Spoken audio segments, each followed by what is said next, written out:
A single mother slept in her car with 3 children for 6 nights. She didn't call the police. She didn't call a shelter. She didn't call anyone. On the 7th night, a billionaire's driver knocked on her window. But it wasn't for the reason she expected. What happened next would change both of their lives in ways neither of them was prepared for.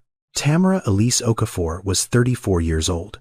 She worked as a certified nursing assistant at Riverside Elder Care in Memphis, Tennessee. 5 days a week she clocked in at 7 in the morning, changed adult diapers, lifted patients twice. Her weight rubbed lavender lotion into hands that had forgotten how to hold things, and spoke softly to people whose own families had stopped visiting. She earned $14.50 an hour, no benefits, no overtime, no sick days she could actually afford to take. She had 3 children. Zion was 10, quiet, watchful, the kind of boy who noticed things other kids his age didn't notice, like when his mother skipped dinner and said she wasn't hungry, or when she checked her phone with that particular look that meant a bill was due and the money wasn't there. Zion carried things he never talked about. He'd learned early that silence was a kind of protection. Nala was 7. She drew constantly. Butterflies, houses, families standing in front yards with trees that looked like lollipops. She asked questions the way children do, without understanding that some of them didn't have good answers. Where's Daddy? When are we getting a dog? Can I have my own room someday? Isaiah was 3. He laughed at everything. He cried hard and forgave instantly. He had no idea what was happening around him, and Tamara intended to keep it that way for as long as she possibly could. Their father, Darnell, left when Isaiah was 4 months old. He didn't leave for another woman. He didn't leave because of drugs or crime or any of the things people assumed when they heard the story. He left because he said the pressure was too much. 3 kids, 1 income that wasn't enough, bills that multiplied faster than they could be paid. He said he needed space to figure himself out. He never came back. Tamara didn't waste energy hating him. Hate required time she didn't have. She had been doing this alone for almost 3 years now, waking up alone, problem-solving alone, falling asleep in the dark, running numbers in her head alone. She had gotten used to it the way a person gets used to a limp. You stop noticing after a while. It just becomes how you walk. The landlord sold the building on a Tuesday. Tamara found the notice taped to her door when she got home from a 12-hour shift. 30 days. The developer, no exceptions, no extensions. She called every affordable listing in Memphis that week. First month, last month, security deposit, $3,600 minimum for anything with 2 bedrooms and working heat. She had $312 in her checking account. She had already borrowed from everyone she could borrow from. There was no one left to call. On the last day of the month, she loaded what she could fit into her 2009 Honda Civic, 187,000 miles on the odometer, rust along the wheel wells, a crack in the windshield that had been there since before Zion was born. She folded the back seats down and laid out a thin blanket. 3 small backpacks, a bag of snacks from Dollar General, granola bars, juice boxes, animal crackers, baby wipes, a change of clothes for each child. That was everything. That car became their home. Her scrubs still smelled like the lavender lotion she rubbed into Mr. Henderson's hands every morning at Riverside. She still showed up to work, still smiled, still lifted, cleaned, comforted, and cared for people who had no idea that the woman gently adjusting their pillows had slept in a parking lot the night before. She organized life inside that car like a system. Zion sat in the front passenger seat once the younger ones fell asleep. Nala held Isaiah in the back on the folded blanket.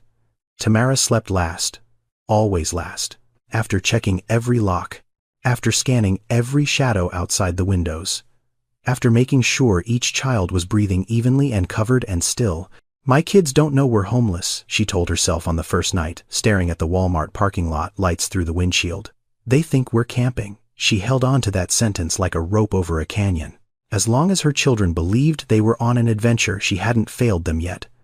The first night ended, then the second, then the third, each one a little harder than the last. Tamara Okafor was not a woman who asked for help. She was not a woman who cried in front of her children. She was not a woman who believed the world owed her anything.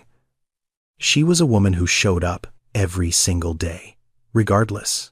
That, as it turned out, was both her greatest strength and the reason no one knew she was drowning. The first night was almost manageable.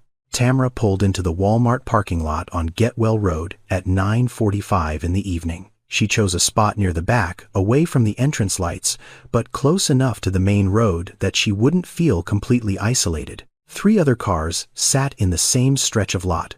No one inside any of them looked up. In Memphis, people sleeping in parking lots were not unusual enough to notice. She turned off the engine. The heat died within minutes. Zion sat in the passenger seat, his backpack on his lap, watching her. He hadn't asked a single question since they loaded the car that afternoon. Not where they were going. Not why they weren't going to Auntie Lydia's. Not why Tamara had packed blankets instead of suitcases. He just watched. 10 years old and already fluent in the language of things that go unsaid. "We're going to do something fun tonight," Tamara said, keeping her voice bright and steady. "We're going camping. A little family adventure." Nala's face lit up from the back seat. "Like real camping, just like real camping," Tamara said. Isaiah clapped his hands because Nala was excited, and at 3 years old that was all the reason he needed. Tamara spread the blanket across the folded back seats. She arranged the backpacks as pillows. She tucked Nala and Isaiah together. Under the thickest cover she had a fleece throw from the apartment that still smelled faintly like home. She handed Nala a juice box and Isaiah a cracker and told them both a story about a bear who lived in the woods and hosted a party for all the forest animals every Friday night. Isaiah was asleep before the bear sent out invitations. Nala lasted until the raccoon brought potato salad. Then she was out too. Tamara sat in the driver's seat. The cold crept in slowly, first through the floor, then through the windows, then through her clothes. She pulled her jacket tighter. She locked the doors. She checked the mirrors. She did not sleep. Zion didn't sleep either. He sat in the passenger seat for a long time, staring out the window at nothing. Then he turned to her. "Mom." "Yeah, baby." He paused. She could see him choosing his words carefully, the way he always did. The way no 10-year-old should have to. "This is a nice camping spot," he said quietly. He knew. She knew. He knew. Neither of them said it. Night 1 ended with Tamara watching the parking lot lights flicker and thinking, one night. Just one night. We'll figure it out tomorrow. The second night was colder. Tamara drove to the same Walmart lot. Same routine. Same bright voice. Same story about the bear in the woods. This time the bear was teaching the squirrels how to bake a cake, and it was a disaster, and Nala laughed so hard she hiccuped. But at 2 in the morning, Isaiah woke up crying. Not the kind of crying that meant he wanted attention, the kind that meant he was cold, deep cold, the kind that settles into small bones faster than adult ones. Tamara took off her jacket. Her only jacket, a thin navy blue puffer she'd bought at Goodwill 3 winters ago. She wrapped it around Isaiah, tucking it under and around him until he looked like a small blue cocoon. He stopped crying. His breathing slowed. He pressed his face into the fabric and found sleep again. Tamara sat in the driver's seat in her scrub top. No jacket. No blanket. The temperature outside was 38 degrees. Inside the car, it wasn't much warmer. She wrapped her arms around herself and shivered until her jaw ached. She did not take the jacket back. She sat there, teeth clenched, arms locked around her own body, until the sky turned gray and the birds started up, and another night was behind them. "Mom, when are we going home?" Nala asked the next morning, rubbing sleep from her eyes. "Soon, baby. We're on an adventure." The words came out steady, practiced, airtight. The third night broke something. Tamara had parked in the Walmart lot again, same spot, same routine. The children were asleep by 9:30. She was just beginning to let her eyes close, just barely, when a sharp knock hit the driver's side window. She jumped. Her hand flew to the gear shift instinctively. Fight or flight, except there was nowhere to fly. A security guard stood outside, flashlight angled low. "Ma'am, you can't sleep here. Store policy." "I'm going to need you to move along." Tamara's heart hammered. She glanced at the back seat. Isaiah stirred but didn't wake. Nala shifted under the blanket. "Please," Tamara said quietly. "My kids are sleeping. We're not bothering anyone. We'll be gone first thing in the morning." The guard looked at the back seat. Something flickered across his face. Maybe sympathy. Maybe discomfort. Maybe both. But the answer was the same. "I'm sorry, ma'am. I don't make the rules. You need to move." Tamara started the engine. She pulled out of the lot slowly, carefully, the way you drive when your entire life is in the car and any sudden movement might wake it. She drove through Memphis at 2 in the morning, past closed gas stations and empty intersections and buildings that had given up on being anything a long time ago. She found a church parking lot on Lamar Avenue, small, dark. A sign out front that read, "All are welcome." She hoped that included people with nowhere else to go. She parked, turned off the engine, checked the mirrors, checked the locks, checked her children. A small voice from the passenger seat. "Mom." Zion was awake. Of course he was. He'd been awake the entire time, watching her navigate the dark, watching her get told to leave, watching her find somewhere new, watching without saying a word. "It's okay, Mom. I'm not scared." 5 words. A 10-year-old boy in a parking lot at 2 in the morning telling his mother not to worry about him. That sentence hit Tamara harder than losing the apartment, harder than Darnell leaving, harder than the security guard's flashlight and the cold and the empty bank account combined, because he shouldn't have to say that. A 10-year-old should not have to reassure his mother that he's not afraid of sleeping in a car.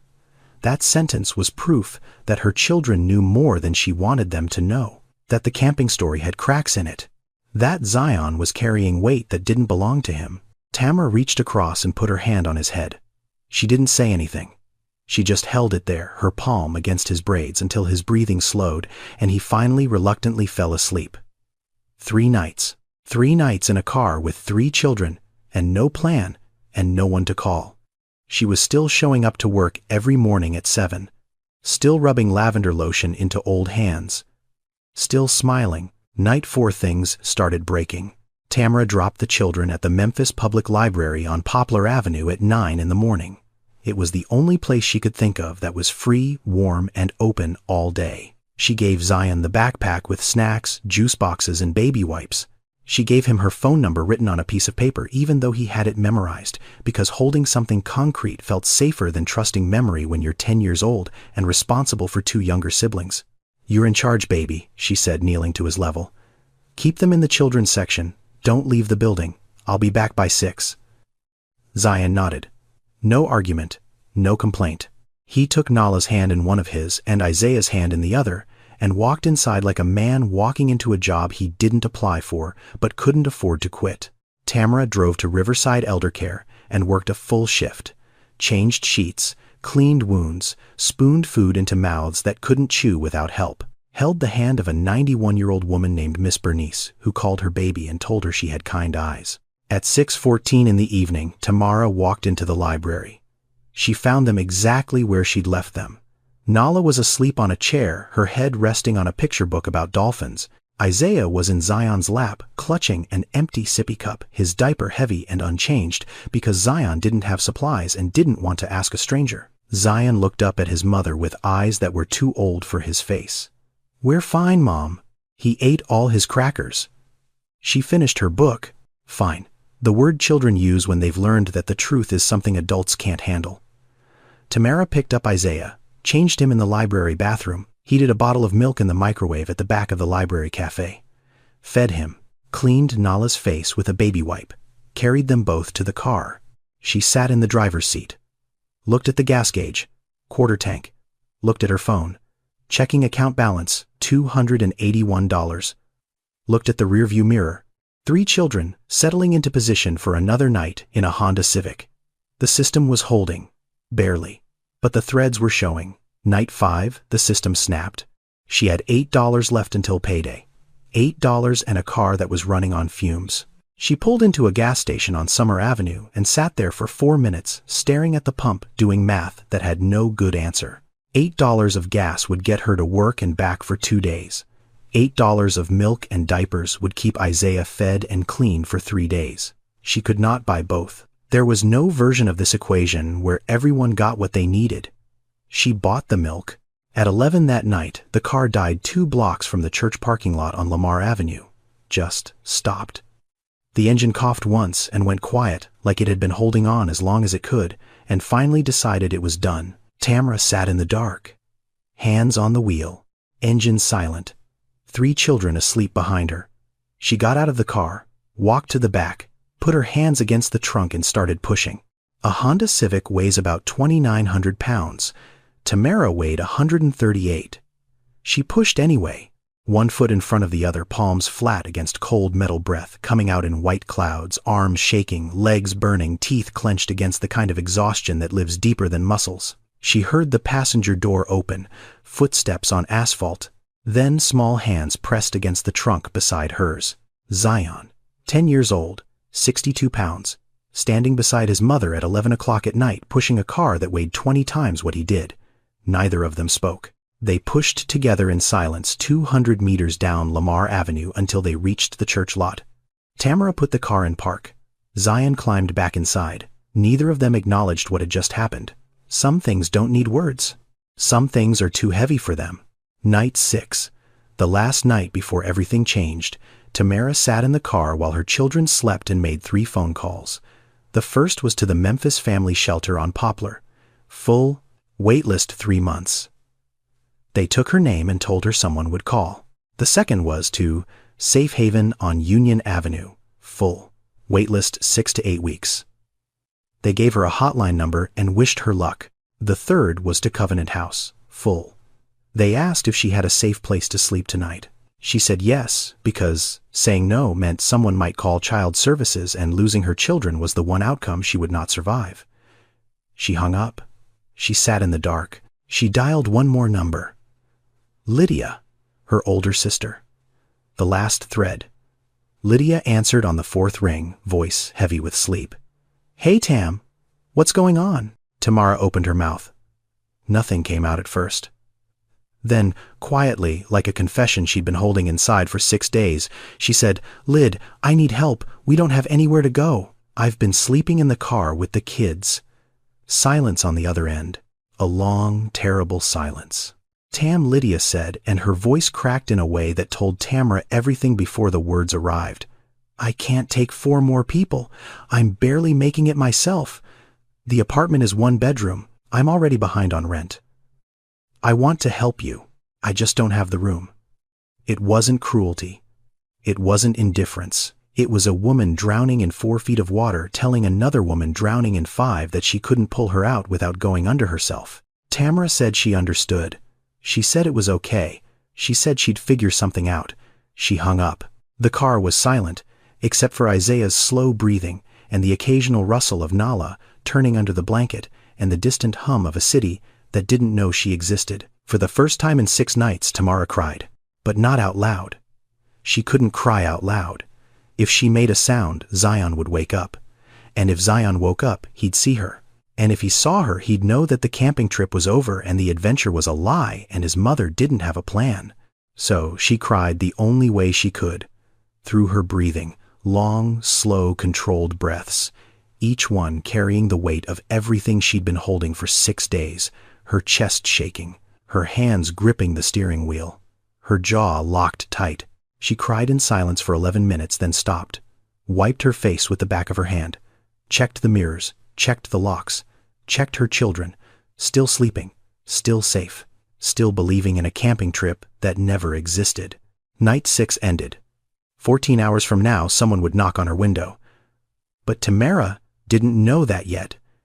She only knew what she'd known for 6 nights, that she was alone, that the system had no room for her, and that tomorrow she'd wake up, wash her scrubs in a public restroom sink, dry them under a hand dryer, put on her name tag, and show up at Riverside Elder Care at 7 in the morning to take care of other people's families. Because that's what Tamara Okafor did. She showed up, even when no one showed up for her. 1,200 miles from that church parking lot in Memphis, in a penthouse on the 42nd floor of a glass tower overlooking downtown Atlanta. A man named Solomon Meki Adeyemi sat in an office that most people would call beautiful and felt absolutely nothing. He was 52 years old. CEO of Adeyemi Capital Group, a real estate investment firm valued at $4.2 billion. He owned commercial properties in 12 states, affordable housing developments in 6 cities, and 2 hotels that travel magazines wrote about using words like exclusive and visionary. His face had been on the cover of Black Enterprise twice. His name appeared in Forbes annually. His signature on a contract could rearrange the skyline of an American city. And none of it had meant anything to him in 3 years. Solomon grew up on the south side of Chicago in a two-bedroom apartment on 63rd Street that smelled like palm oil and bleach and the particular exhaustion of a woman working 2 jobs to keep 1 child alive. His mother, Folake Adeyemi, worked nights as a nurse's aide at Cook County Hospital and days cleaning office buildings downtown. She left before Solomon woke and came home after he was supposed to be asleep. He heard her in the kitchen at midnight, shoes off, feet swollen, eating rice, standing up because sitting down meant she might not get back up. His father died when Solomon was 9. Heart attack on a construction site in Cicero. No life insurance, no savings. Just a funeral that Folake paid for with money she didn't have, and a boy who stopped being a child the moment he understood what gone meant. Solomon remembered one night with absolute clarity. He was 11. Folake picked him up from school in their car, a rusted Oldsmobile with a cracked dashboard and a passenger door that didn't lock right. She didn't drive home. She drove to the parking lot behind the grocery store on Halstead. She turned off the engine. She looked at him. "We're gonna sleep here tonight, baby. Just tonight." That night lasted 3 weeks. 21 days in a car that smelled like vinyl and cold air and his mother's perfume mixed with hospital disinfectant. Folake drove him to school every morning and told him not to tell anyone. She washed his uniform in the bathroom at the gas station. She braided his hair in the front seat using a comb she kept in the glove box. She never once cried in front of him, but he heard her. Late at night when she thought he was asleep. Small sounds, muffled, controlled. The sound of a woman trying to hold the world together with 2 hands and failing only in the dark where no one could see. Solomon never forgot that sound. He built his entire career on top of it. Every dollar he earned, every building he bought, every deal he closed was laid over that memory like concrete over a crack. Cover it, build on it, never go back. He'd succeeded. By every measure that mattered to the world, he'd succeeded beyond anything Folake could have imagined when she was reheating rice at midnight in a 2-bedroom apartment on 63rd Street. He'd pulled himself out. He'd pulled his mother out. He'd put her in a 3-bedroom house in Hyde Park with a garden and a nurse and every comfort a 78-year-old woman could want. But 3 years ago, the thing he'd built cracked. His daughter, Amara, 29 years old, a registered nurse at Grady Memorial in Atlanta. Bright, stubborn, relentless. She had her grandmother's eyes and her grandmother's hands and her grandmother's absolute refusal to walk past suffering without stopping. Amara volunteered at 2 shelters. She spent her weekends there reading to children, helping mothers fill out housing applications, braiding little girls' hair the way Folake used to braid Solomon's in the front seat of that Oldsmobile. She told Solomon once sitting across from him in his office, with her feet up on his expensive desk, "Dad, you know what I love about nursing. You get to hold someone's hand on their worst day. Not fix it, just hold it." She died on a Wednesday. Car accident on Interstate 85. A truck driver fell asleep. It was that simple. It was that permanent. Solomon built 2 homeless shelters in her name, signed the checks, approved the designs, attended the ribbon cutting, shook hands, smiled for cameras. He never once stepped inside either building, because every woman in those shelters would look like Amara. Every child would sound like Amara. Every pair of hands holding a stranger's hand on their worst day would remind him of the daughter he couldn't hold on hers. So he helped from a distance, through systems, through foundations, through accountants and program directors and quarterly reports. He moved money towards suffering without ever having to look at it directly. It was easier that way, cleaner, safer. His driver, Clarence Jefferson, was the only person who saw through it. CJ was 61, former Marine, 14 years behind the wheel of Solomon's car. He'd served 2 tours in Iraq, come home to a country that didn't have a place for him, and spent 8 months sleeping in a van behind a gas station in College Park before Solomon hired him on the recommendation of a Veterans Affairs coordinator. CJ didn't talk much. He didn't need to. He had the kind of presence that made conversation optional. When he did speak, it landed. No filler, no performance. Just the blunt, unhurried truth of a man who'd already lost everything once and discovered that the world didn't end. He was the only person who ever called Solomon by his first name without being invited to. The only one who'd look him in the eye and say what no board member, no executive, no financial advisor would dare to say. CJ watched Solomon avoid those shelters for 3 years. Watched him sign checks and skip visits. watched him build something in his daughter's name and then refused to stand inside it. He never said a word about it. Not once. He was waiting. For what exactly, he couldn't have told you. But he'd know it when he saw it. The Memphis trip was supposed to be routine. Solomon flew in on a Tuesday evening to inspect a mixed-use development his company was building on the edge of the medical district.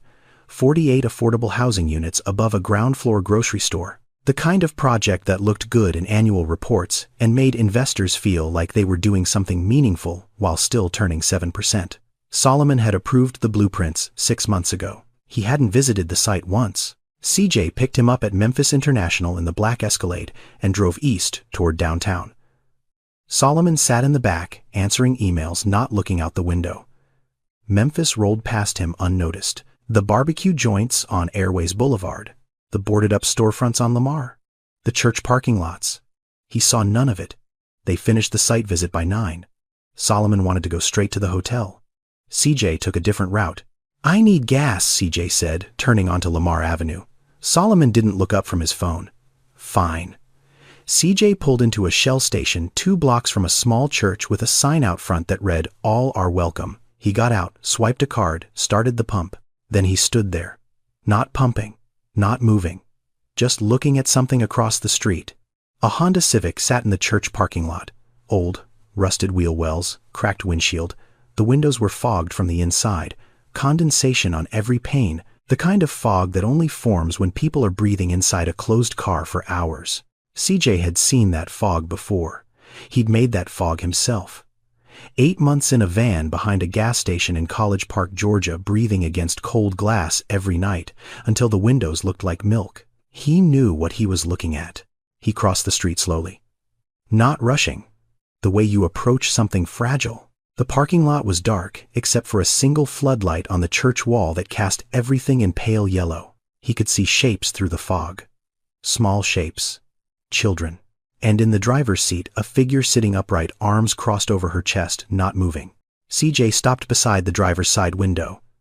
He stood there for a moment, close enough to hear the faint hum of breathing inside. Then he raised his hand and knocked. Gently. 2 knocks.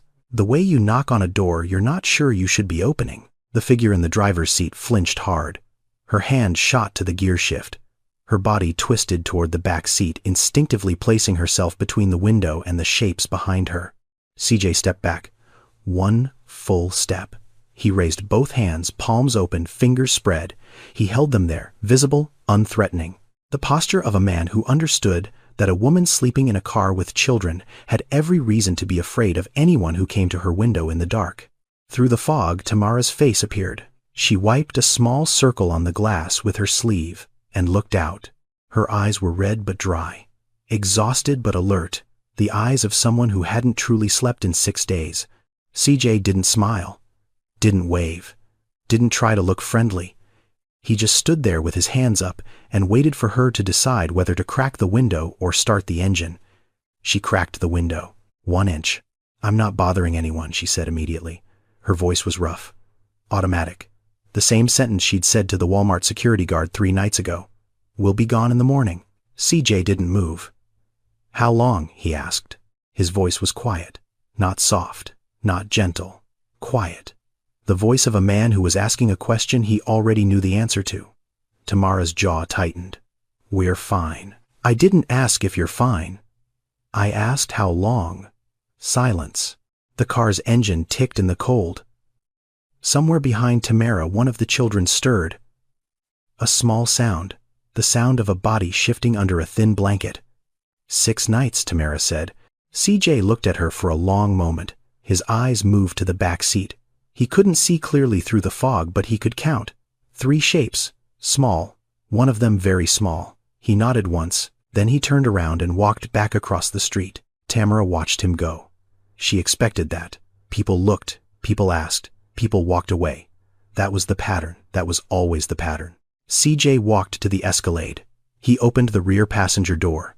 Solomon was still looking at his phone, the screen casting blue light across his face. CJ leaned in. His voice was steady. "There's a woman in that car with 3 kids. She's wearing nurse scrubs. She's been out here 6 nights. Solomon's thumb stopped scrolling. He didn't look up immediately. His hand just froze, hovering over the screen the way a body freezes when it hears something it wasn't ready for. CJ waited. Solomon looked up. His face was unreadable. The face of a man who'd spent 3 decades learning how to keep his reactions behind glass. "What do you want me to do about it?" The question wasn't cold. It wasn't dismissive. It was the question of a man who'd been avoiding exactly this moment for 3 years and knew it. CJ didn't blink. "I don't want you to do anything. I'm telling you what's there." He closed the door, walked back to the pump, finished fueling, got in the driver's seat, started the engine. The Escalade sat in the gas station lot, engine running, heat blowing. Solomon in the back seat. The Honda Civic 50 yards away, fogged windows, 3 children, a woman in scrubs who'd been sleeping upright for 6 nights. Solomon stared at the Civic through the Escalade's tinted glass. His chest felt tight, not the tightness of a heart attack or anxiety. The tightness of something pressing against a wall he'd built a long time ago, pressing slowly, steadily, the way water presses against a dam before the first crack appears. He thought about his mother, Full Lake in the Oldsmobile, the grocery store parking lot on Halstead. "We're gonna sleep here tonight, baby. Just tonight." He thought about Amara. Scrubs, shelter, holding someone's hand on their worst day. "Dad, you don't have to fix it. You just have to show up." He thought about 2 shelters with his daughter's name on the front that he'd never stepped inside. 2 buildings he'd paid for and run from. 2 attempts to honor her memory without actually doing the one thing she'd have wanted him to do. Look at it. Stand in front of it. Don't turn away. Solomon opened his door. The night air hit him immediately. Cold. Damp. Memphis in late winter, the kind of cold that doesn't bite so much as settle getting into your clothes and staying there. His shoes, handmade Italian leather, touched asphalt that was cracked and oil-stained and nothing like the polished floors he walked on every day. He crossed the street. Each step felt heavier than the last, not because of the cold, because of what was on the other side. CJ watched from the Escalade. He didn't follow. He didn't need to. He'd done his part. He'd pointed. The rest was Solomon's. Solomon reached the Honda Civic. He stood where CJ had stood. He looked at the fogged windows. He could hear breathing inside. Small breaths. The breathing of children who'd learned to sleep in small spaces. He raised his hand, then stopped. His daughter's voice, clear as a phone call. "Dad, you just have to show up." He knocked. Tamara's face appeared at the window again. She'd barely settled back down from CJ's visit. Now someone else. Her expression shifted from fear to confusion to the particular kind of wariness that comes from being disappointed so many times that hope itself becomes suspicious. She cracked the window again. Same inch. Solomon looked at her. She looked at him. 2 strangers in a church parking lot at 10:30 on a Tuesday night in Memphis, separated by 1 inch of open window and everything else. Solomon didn't introduce himself as a CEO. Didn't mention his company. Didn't reach for his wallet. He said the only thing that came to his mind, the only thing that felt true enough to say to a woman he didn't know who was sleeping in a car with 3 children. "My mother was a nurse too, CNA, at Cook County Hospital in Chicago. She worked nights." Tamara blinked. Whatever she'd expected him to say, it wasn't that. Solomon continued, his voice low, unhurried. "She raised me alone after my father died.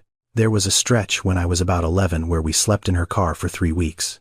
A parking lot behind a grocery store. She told me it was just for 1 night. He paused. The memory moved through him like cold water. "It wasn't 1 night. Tamara stared at him. Her hand, which had been gripping the window crank, loosened slightly. Not trust. Not yet. But the absence of immediate fear, which was as close to trust as a woman in her position could get. "Why are you telling me this?" she asked. "Because I heard you've been out here 6 nights, Solomon said. "And I know what night 7 feels like when there's no night 8 planned." Tamara's throat moved. She didn't speak. Solomon reached into his coat. Not for a wallet. For a business card. Thick paper. Raised letters. A phone number. He held it at the edge of the open window. "There's a hotel room booked for tonight. Marriott on Union Avenue. 2 beds. It's already paid for. Your name is at the front desk. Take your children somewhere warm. Sleep in a real bed. Tomorrow morning, if you want, we can talk about what happens next.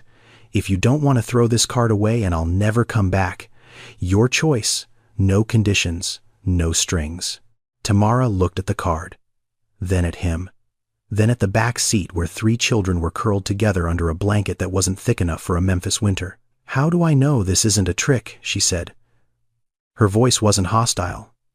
It was tired, the question of a woman who had learned that people who offered help usually wanted something.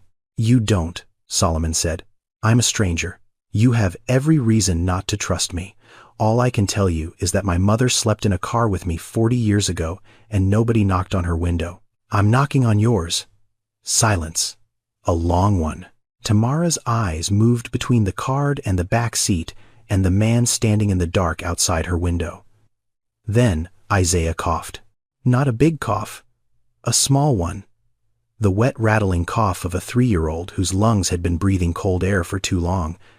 The kind of cough that starts small and doesn't stay small. Tamara's hand moved. She took the card. Her fingers were cold and rough and trembling, and when they brushed against Solomon's hand, he felt the chill in them like an accusation against every warm building he'd ever owned. "My kids come first," she said. It wasn't a statement to Solomon.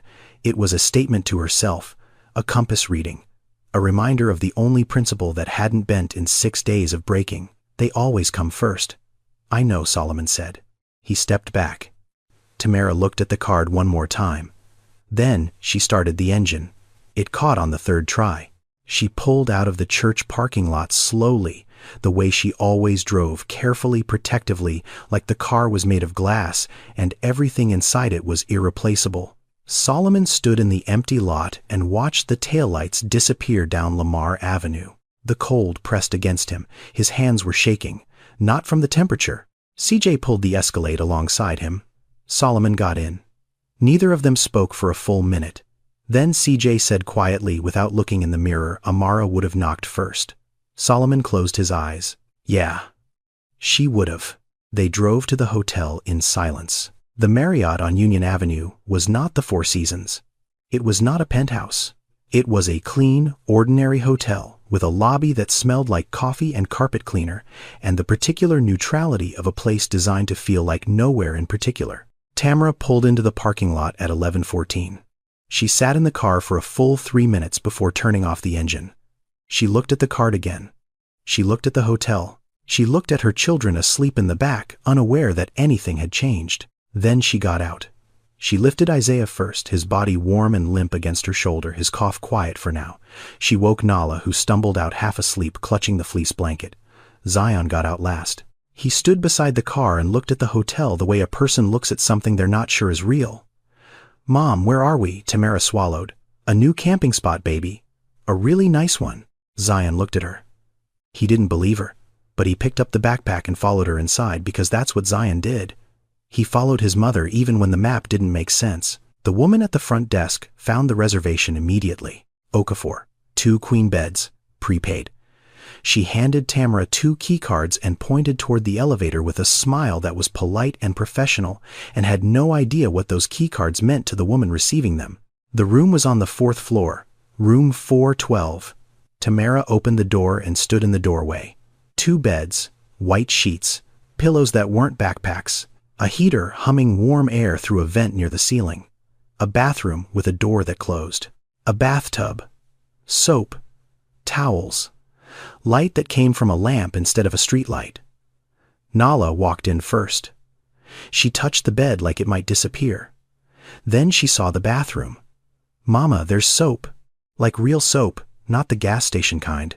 She said it with the wonder of a child discovering something extraordinary because, for a 7-year-old who'd been washing her face with baby wipes for 6 days, a bar of hotel soap was extraordinary.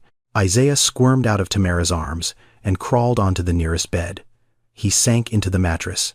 His body relaxed in a way Tamara hadn't seen in almost a week. Every muscle letting go at once. He was asleep in 30 seconds.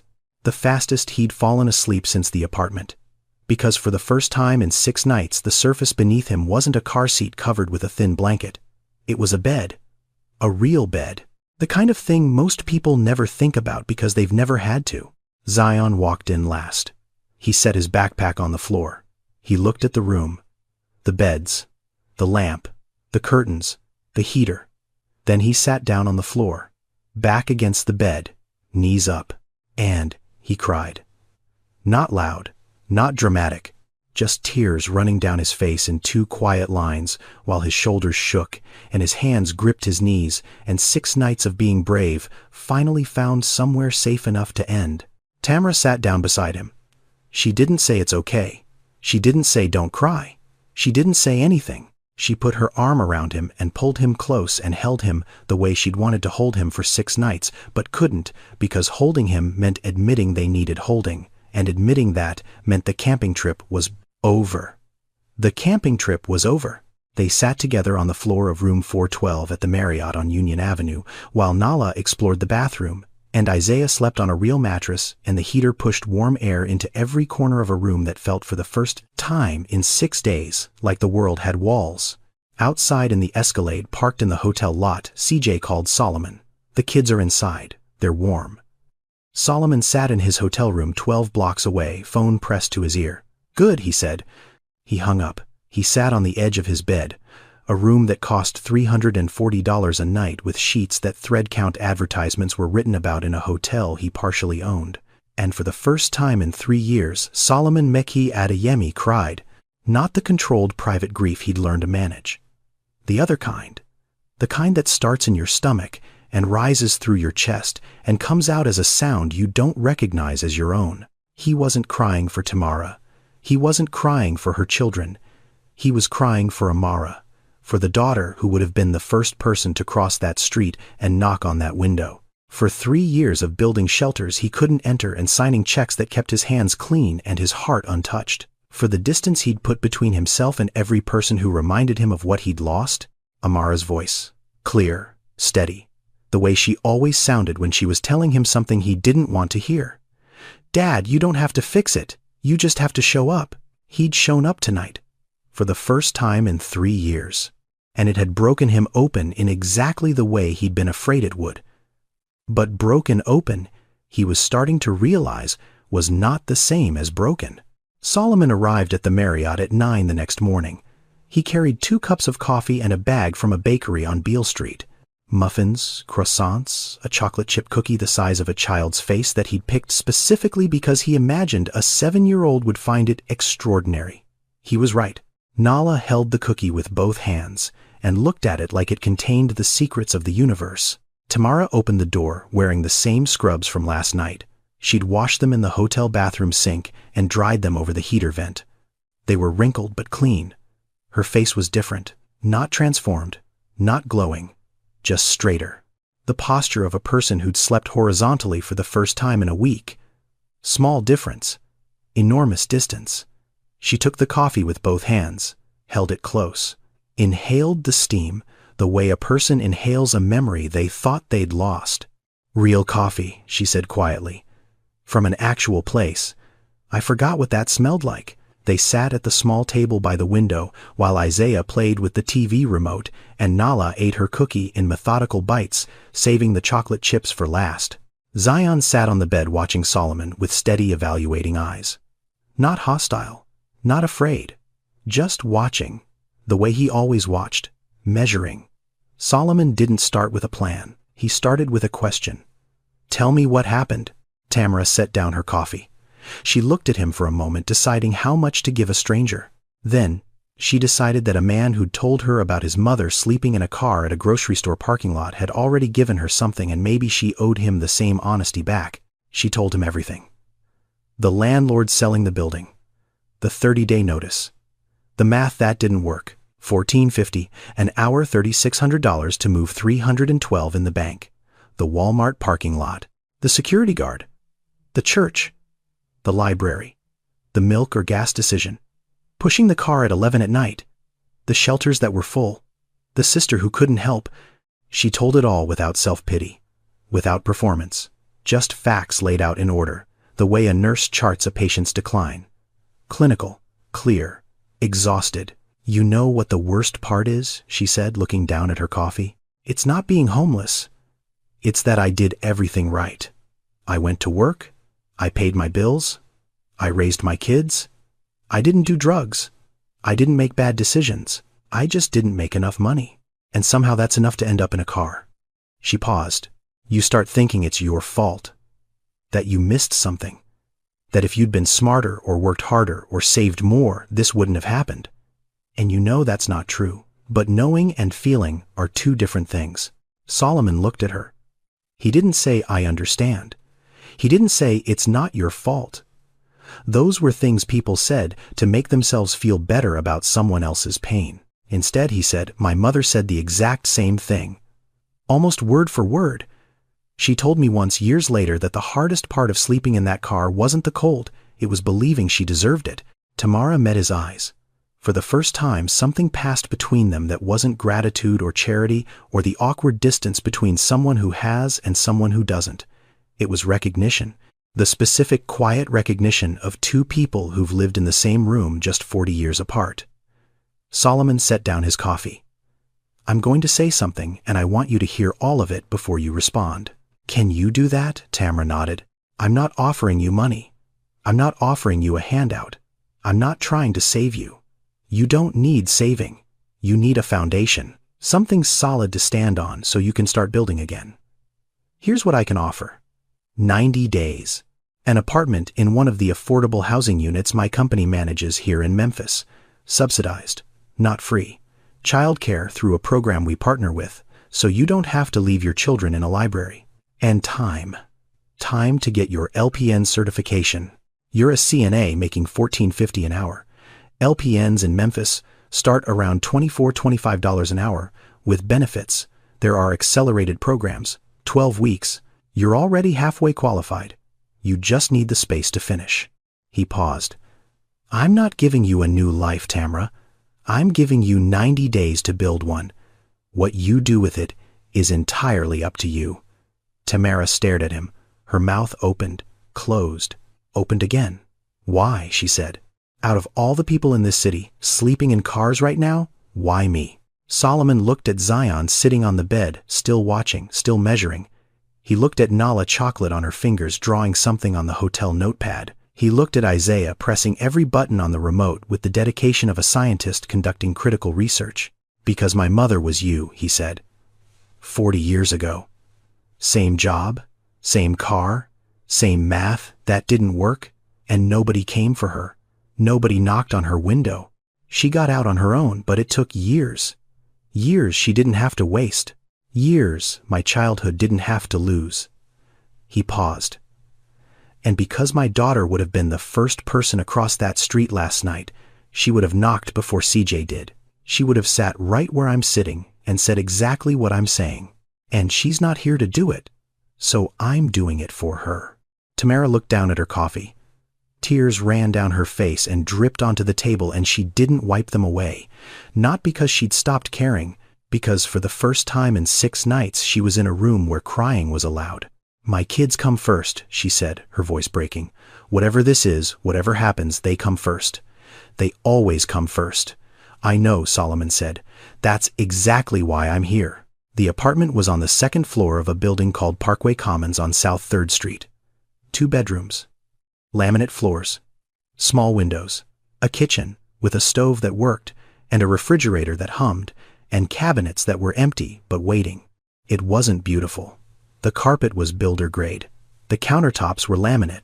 The light fixtures were the kind that come standard in every affordable unit in every city in America. But it had a lock on the front door. It had heat that came through vents in the ceiling. It had walls that didn't move. Tamara carried Isaiah in first. He was asleep on her shoulder, his face pressed against her neck, his breathing slow and even. Nala walked in behind her, spinning in the middle of the living room, arms out, testing how much space there was. "This is ours, all of it," Tamara said. Nala ran to the kitchen, opened every cabinet, counted the drawers, turned the faucet on and off 3 times just to watch the water come out. "Mama, the water works." She said it like she was reporting a miracle. Zion stood at the door to the smaller bedroom. He didn't go in right away. He stood there, one hand on the frame, looking at the empty room. A window, a closet, carpet, nothing else. But it was his. "This is mine," he asked, turning to Tamara. "Yours." He didn't say anything else. He walked inside. He touched the wall with his palm flat like he was checking if it was real. Then he closed the door. Gently. Not a slam. A careful, deliberate close. The sound of a boy choosing privacy for the first time in his life. Tamara heard crying through the door. Small, quiet. The way Zion always cried. She put her hand on the doorknob, then she took it off. She stepped back. She let him have the one thing he'd never had. A room where he could feel something without anyone watching. She stood in the hallway, hand over her mouth, tears running down her face, and let her son cry alone for the first time. Because he deserved a door that closed. Because 10-year-olds shouldn't have to be brave every single second of every single day. The next morning, Tamara enrolled in the LPN Accelerated program at Southwest Tennessee Community College. Classes 3 evenings a week, 6 to 10. Clinical rotations on Saturdays. 12 weeks total.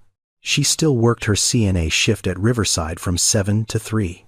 She still came home, made dinner, helped Nala with homework, bathed Isaiah, read stories, tucked them in. Then she studied. At the kitchen table with a cup of coffee that got cold while she memorized medication dosages and practiced charting and learned the things that separated $14.50 an hour from $25. CJ drove the children to school and daycare every morning. Solomon had arranged it without being asked. CJ pulled up in the Escalade at 7:45, helped Isaiah into his car seat, waited while Nala buckled herself in, nodded at Zion. They rode in comfortable silence. CJ didn't ask questions. The kids didn't explain. It was a routine that built itself in the space between need and dignity. Tamara was exhausted. But it was a different kind of exhaustion now. The kind that comes from building something instead of surviving something. The kind that has a direction. She fell asleep at the kitchen table twice in the first week, forehead on her textbook, pen still in her hand. Both times she woke up with a blanket over her shoulders that she hadn't put there. Zion. Of course it was Zion. Solomon visited once that first month. He brought a picture book about oceans for Nala, a set of building blocks for Isaiah, a gift card for the bookstore on Union Avenue for Zion, because Zion was the kind of kid who'd rather pick his own book than be handed one. Nala showed Solomon around the apartment like a real estate agent conducting a tour. This is the kitchen. This is where Mama studies. This is my room. I share with Isaiah, but that's okay because he's small. Then she handed Solomon a piece of paper, a drawing, 4 figures standing in front of a house, a woman in blue scrubs, a tall boy, a smaller girl with butterflies in her hair, a baby, and next to them a tall man in a suit drawn slightly apart but clearly part of the group. Nala had written at the top in careful 7-year-old handwriting, "My family and Mr. Solomon." Solomon looked at the drawing. He smiled. He said thank you. He folded it carefully and put it in his coat pocket. Then he walked to the Escalade, sat in the back seat, and didn't move for 10 minutes. CJ sat in the driver's seat. He didn't start the engine. He didn't ask what was wrong. He didn't look in the mirror. He just sat. Because CJ knew. The drawing had 4 figures and 1 tall man. Amara would have been the 5th. Amara would have been the one kneeling beside Nala, adding more butterflies. Solomon pressed the drawing flat against his knee with both hands, smoothed the creases, and stared at it until the faces blurred. Some gifts break you open from the inside. A 7-year-old girl who'd been sleeping in a car 2 weeks ago had just drawn a family portrait that included a man she'd met twice. She'd given him something no amount of money could buy. A place in a picture. A belonging. And the empty space where Amara should have stood burned like a wound that had never been allowed to scar. 6 weeks in, Tamara was halfway through her LPN program. Scores in the top 10%, clinical evaluations excellent. Her instructor told her she had the hands of someone who'd been doing this work for years. She did. She'd been doing it for years. She just hadn't been paid for the skill level she actually operated at. She came home on a Tuesday evening and found a woman sitting on the hallway floor outside apartment 114, 1 floor below hers. The woman was young, maybe 28. She had 2 children with her, a boy around 4 sitting quietly beside her holding a stuffed bear with 1 arm missing, a baby girl maybe 8 months sleeping in a car seat on the hallway floor. The woman's eyes were red. She wasn't crying anymore. She'd already finished. Her face had the look Tamara recognized instantly, the look of someone who'd run out of options and was sitting in the first place that felt like it had walls. Tamara knelt down. "Hey. You okay?" The woman looked up, startled, guarded. The same way Tamara had looked at CJ through a fogged window 7 weeks ago. "We're fine," the woman said. Tamara almost smiled. Almost. Because she knew exactly what that word meant when spoken by a woman on a hallway floor with 2 children and nowhere to go. "I didn't ask if you're fine," Tamara said gently. "What's your name?" "Keturah." "Keturah Williams." Tamara sat down on the floor beside her. Right there in the hallway, back against the wall. 2 women who didn't know each other sitting on cheap carpet in a building that was supposed to house people who had nowhere else. "I'm Tamara. I live upstairs." "How long have you been here?" Keturah's jaw tightened. "Since this morning. We got evicted last week. I've been staying at the waiting room at Regional Medical. They let you sit in the chairs overnight if you don't cause trouble."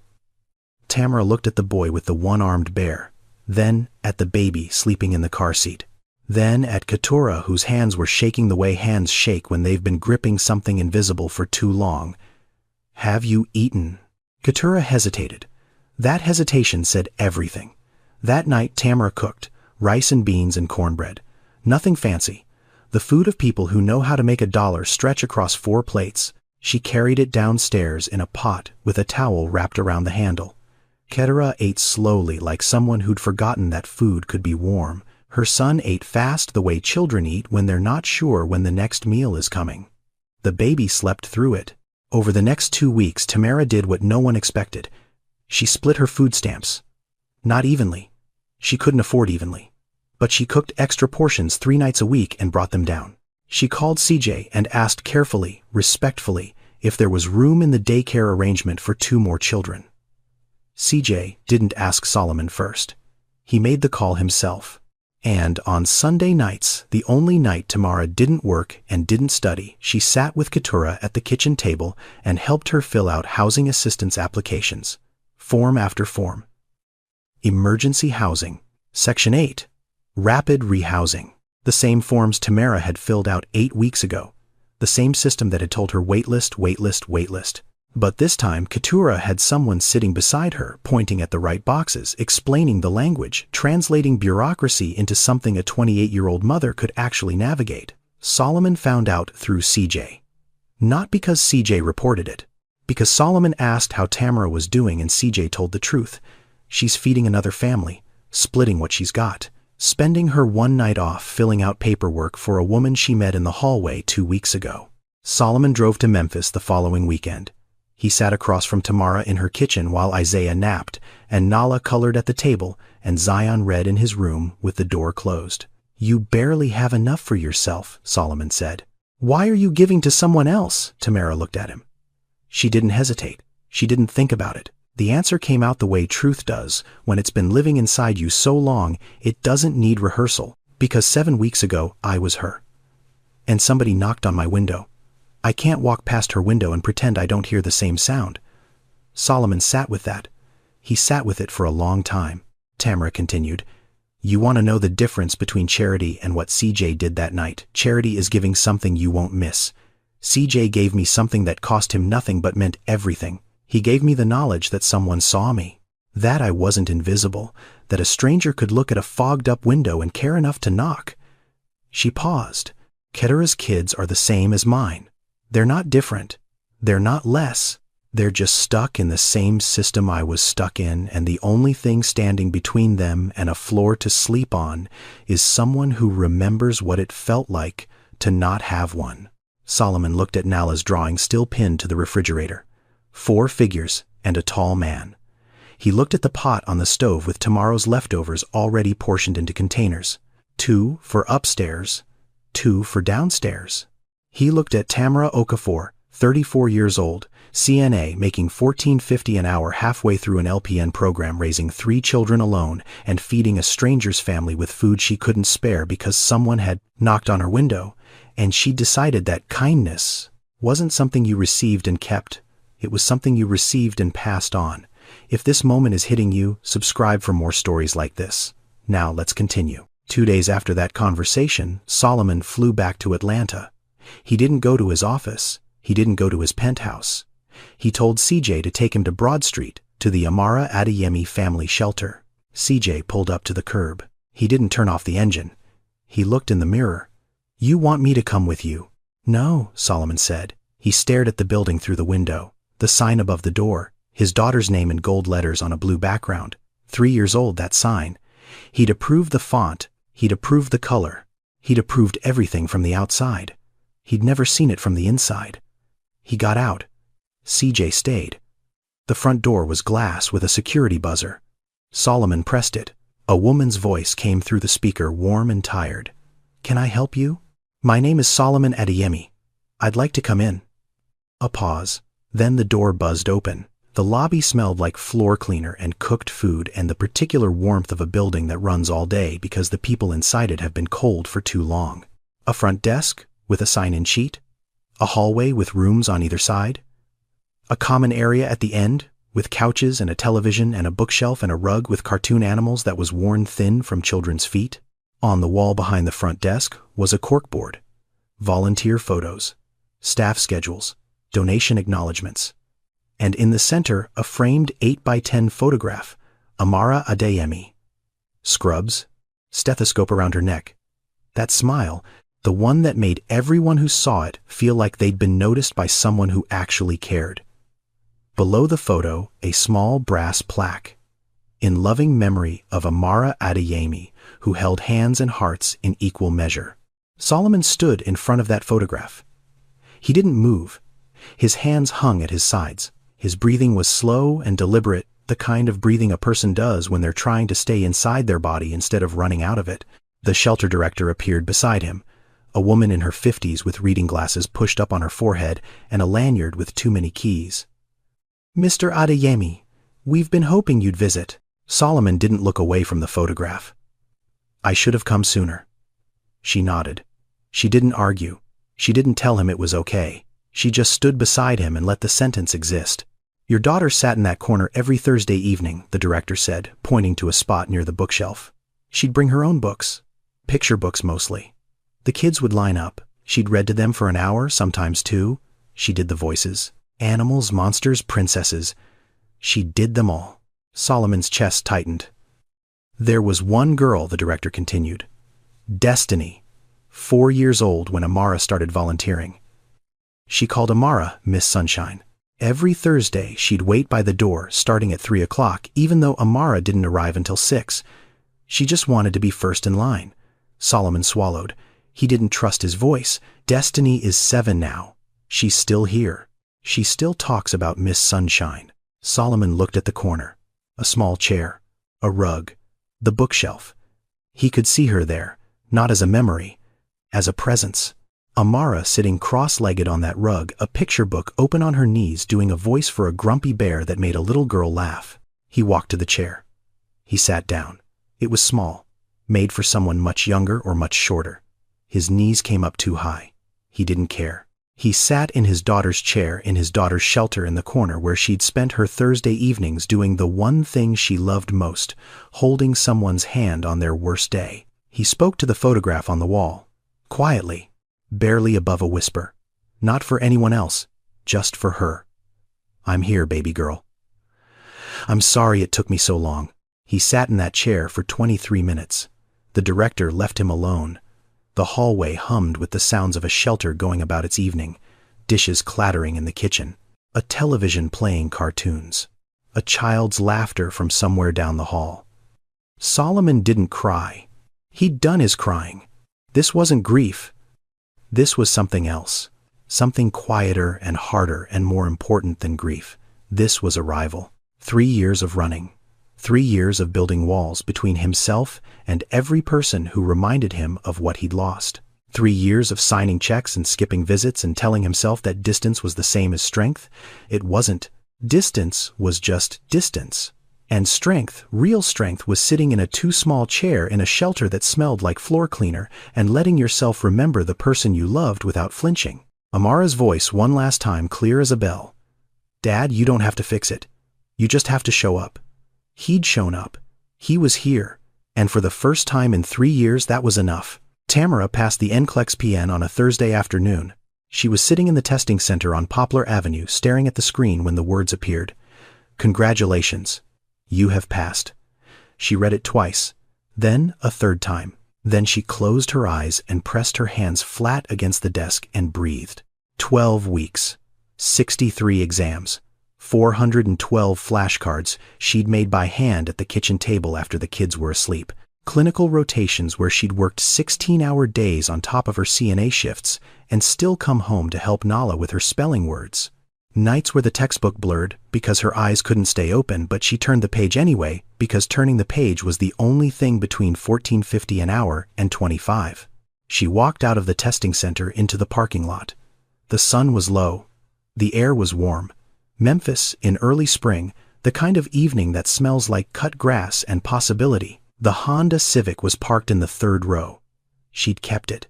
Not because she needed it, because she needed to remember. Tamara opened the driver's side door and sat down. She didn't start the engine. She just sat there, hands on the wheel, the way she'd sat for 6 nights in a church parking lot with 3 children breathing behind her. She looked at the back seat. The blanket was gone. The backpacks were gone. The snacks from Dollar General were gone. But the seat was the same. The crack in the windshield was the same. The smell faintly underneath everything else was the same. She sat there for a long time. "We made it," she said, out loud, to no one, to everyone, to the woman she'd been 12 weeks ago who didn't know if she could do this, to the woman she'd been 6 nights in who thought the world had run out of room for her, to her grandmother who'd cleaned houses in Nashville for 40 years and never complained, to Zion who'd pushed a car in the dark without being asked, to Nala who'd drawn a family with butterflies and included a man she'd met twice, to Isaiah who laughed at everything because he didn't know yet that the world could be cruel. We made it. The following Monday, Tamara started her new position, licensed practical nurse at Memphis Regional Medical Center, $24.80 an hour. Full medical, dental, and vision benefits for herself and 3 dependents. A fixed schedule, day shift, 7 to 3:30, home before the kids got back from school. For the first time in her life, Tamara Okafor had health insurance. For the first time, a doctor's visit for Isaiah's cough didn't mean choosing between medicine and groceries. For the first time, she looked at a paycheck, and the number on it was larger than the number she owed. She paid rent on the apartment herself starting month 4. Full amount, no subsidy, no assistance. Her name on the lease, her name on the mailbox, her name on the utility bill that arrived every month like proof that she existed in a system that had once pretended she didn't. Solomon called when he found out she'd declined the continued support. He wasn't surprised. He'd expected it. "You don't have to do this alone," he said. "The offer stands as long as you need it." Tamara's voice was steady. "You gave me 90 days. I'm giving myself the rest." Silence on the line. Not awkward, respectful. The silence of a man recognizing that the strongest thing he could do was step back. "Then," Solomon said quietly, "the 90 days was never about the apartment, Tamara. It was about you believing you deserved a foundation to stand on." Tamara looked around her kitchen. Nala's drawings on the refrigerator. Isaiah's blocks scattered across the living room floor. Zion's basketball shoes by the front door muddy from practice. A pot of rice on the stove. A textbook on the counter that she no longer needed but hadn't put away yet because it reminded her of what she'd done. "I know," she said, "and I'm standing. My kids have a home, a real one, with their names on the mailbox." 1 year later, Zion made the basketball team at Ridgeway Middle School. 6th grade, starting point guard. He wasn't the tallest, he wasn't the fastest, but he was the most aware. The coach said he played like someone who'd spent his whole life watching, reading people, anticipating what they'd do before they did it. The coach didn't know how right he was. The first game of the season, Tamara sat in the bleachers with Isaiah on her lap and Nala beside her drawing the court in her sketchbook. Zion walked out in his jersey. Number 7, blue and white. His last name printed across the back in block letters. Okafor. He stopped at the edge of the court, looked down at the jersey, touched the letters with his fingertips. Then he stood still for 5 seconds, not nervous, not performing, just reading his own name on something official, something that belonged to him, something that said he was part of something larger than a car in a parking lot. Then he ran onto the court, and he played like a kid who finally had room to be a kid. Nala entered the school art contest. The theme was home. She worked on her piece for 2 weeks at the kitchen table using colored pencils. Tamara bought her from the art supply store on Highland, not Dollar General, not the cheapest option, but the good ones, because Nala had earned the good ones. The drawing showed a Honda Civic, 4 people inside, a woman in the driver's seat, a boy in the passenger seat, 2 smaller figures in the back, one holding a stuffed animal, stars through the windshield, and written across the bottom in Nala's careful handwriting, "Home is where Mom is." She won 2nd place. The ribbon hung on the refrigerator next to the drawing she'd given Solomon a year ago. 2 pictures of home, one drawn from a car, one drawn from a kitchen table. The distance between them was 90 days and 1 knock on a window. Isaiah started pre-K in September. He was 4 now, loud, fearless, completely unaware that 18 months ago he'd been sleeping in a car seat in a church parking lot.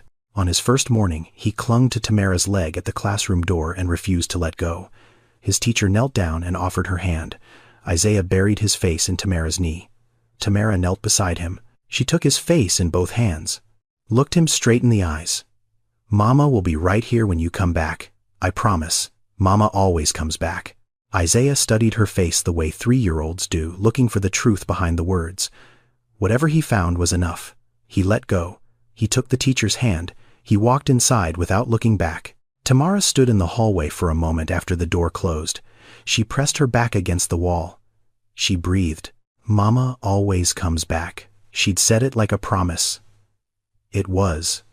It had always been. Through 6 nights and 3 shelters that said no, and a sister who couldn't help, and a car that ran out of gas, and a parking lot where nobody came, she always came back.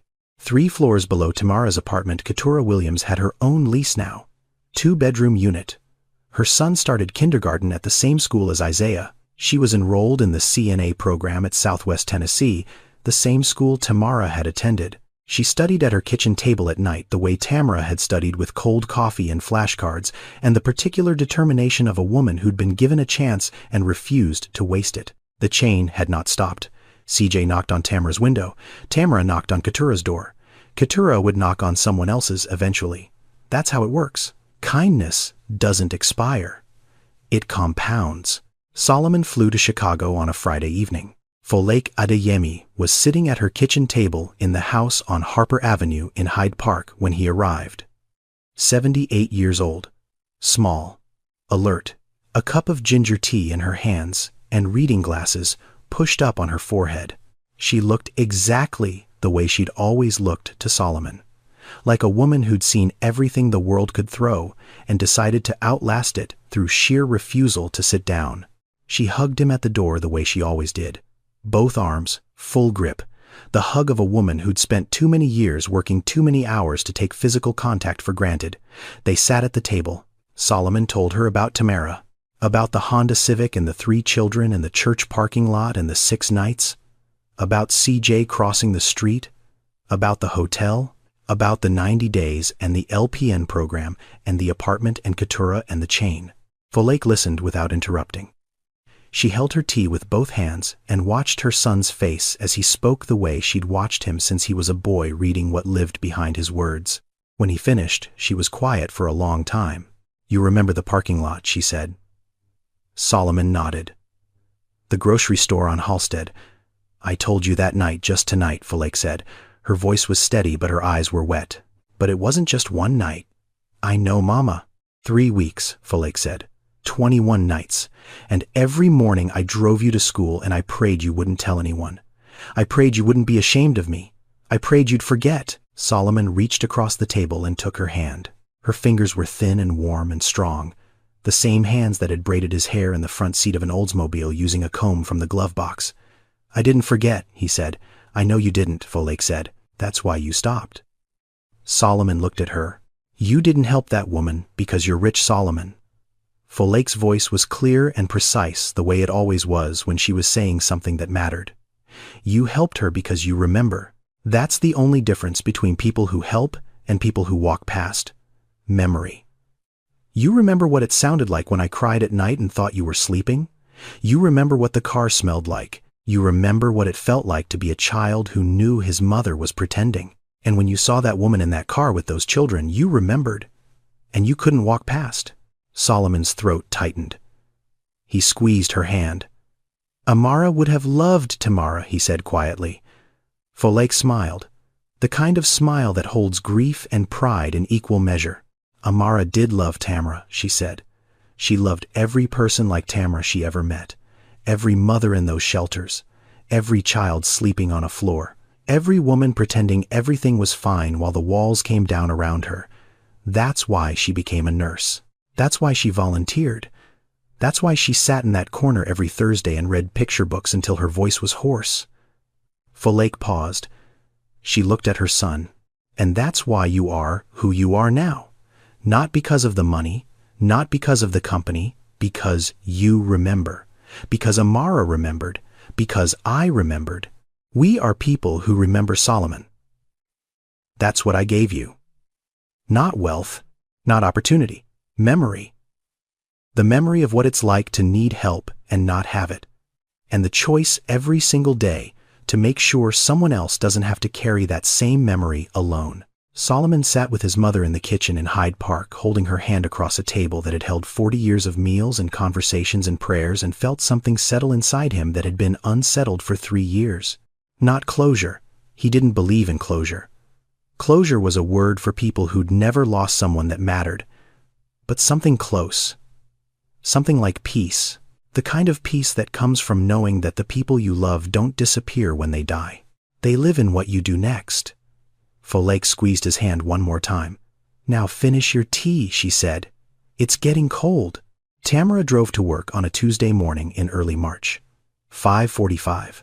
The streets were empty. Streetlights still on.